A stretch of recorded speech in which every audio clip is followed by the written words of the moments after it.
Our lives are often so busy that we're trying to find ways to multitask in any manner possible. Sometimes our choices to do that manifest in dangerous situations that we are better avoiding. One of those would be to multitask behind the wheel. That is a very dangerous proposition, and distracted driving can be very, very dangerous and can also be deadly. In fact, in the first 9 months of 2021 alone, the U.S. Department of Transportation saw a 12% increase in traffic fatalities as a result of distracted driving. This was over the same time period in the previous year. This was actually reported in a story by ABC News on February 1st of this year, uh, discussing the marked increase of distracted driving and how it's contributing to environmental changes that motorists face. And a September 2021 report by NBC News that was aired on the Today Show also cites information from the National Highway Traffic Safety Administration that narrows down that information and shows that over 3,000 people die each year as a result of distracted driving. Distracted driving can have deadly consequences. So, what is distracted driving? What are the consequences of it? And what can we do to stay safe on the road and to keep others safe? One thing that we have to understand is that distracted driving can come in many forms. One that we one that we often do, I have been guilty, and I'm sure many of you have been guilty, is using your phone. We have to understand what it actually means to be distracted behind the wheel. Using your phone is a perfect example.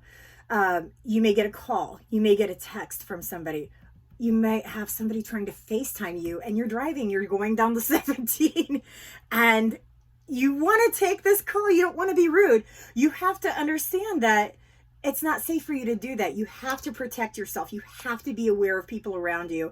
And if you take your eyes off the road for that call for 1 second, it could be you rear-ending somebody. It could be anything that could happen. Somebody could hit you. You could swerve. It's not worth it. Just wait. Second of all, you might see a notification. So there's a big sale at Target. Advertisers are always trying to get our attention. They want to get our business. The economy is struggling a bit. And you have to realize that it may not be worth the time to distract yourself from the road to go make that Target run and see what's hot and see what's on sale. You also have to understand that social media is a huge distraction for a lot of people. Third, I mean, it can be especially risky while you're on the road. And we might feel that strong pull to stay connected to people. We want to check the score of the game that we're interested in. But it's not worth taking 10 or 15 seconds to do that when it could cost you the rest of your life. You could be injured, you could die as a result of that. And it's really not worth it. Being on our phones is distracting enough, but we may also run into other situations where we might be running late. We might be trying to multitask. So we might be eating behind the wheel. Guilty as charged. Okay. And Starbucks and McDonald's and all these companies make things that you can eat on the go. Very important marketing for them. But it's harder to keep your hands on the wheel when you're focusing on a meal. To put it lightly. Second of all, we all have seen that person doing their makeup, shaving, doing their hair on the way to work, right? You may have been running behind in the house. You might be stuck in traffic, running late. But if you're not paying attention, your close shave could be a side swipe from another driver because you veered into another lane. You don't want to do that. It's too important to stay safe. You don't want to ruin somebody else's day. You certainly don't want to ruin your own by doing that sort of thing. By doing, anything that could be distracting, dangerous to somebody else. Certainly not. We also have to understand that things around us can be distracting as well. So if we see other motorists whose attention may not be at the level that ours is, they're in a hurry to pass everybody else. They're cutting you off on the freeway. You have to anticipate that kind of behavior because it can keep you safe and it can prevent an accident. Also, keeping your eyes on the road, being aware of things like construction, accidents, first responders, lights and sirens behind you. You might go through a school zone in the morning. You have little children, pedestrians, signage, warning you to slow down. It's very important to pay attention to those sort of things because you certainly don't want to impact another family and especially a young person like that.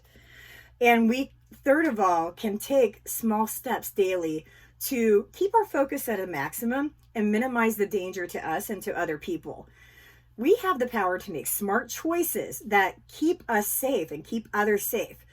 Not texting. Set your ringer to silent or your phone to silent. Don't text or call people unless you're parked in a safe place. Don't call or text other people or FaceTime other people when they might be driving somewhere. You don't want to get them hurt either. It's very important that we be aware of what other people are doing as well and doing our part to help keep them safe along with ourselves. Distracted driving is all too common. We know somebody who's done it. We know somebody whose life has been affected by it. And its dangerous effects are growing in spite of calls for action. Know the signs. Take care of yourself. Take care of others while you're driving. Keep people around you safe because your life is worth more than anything else. Thank you.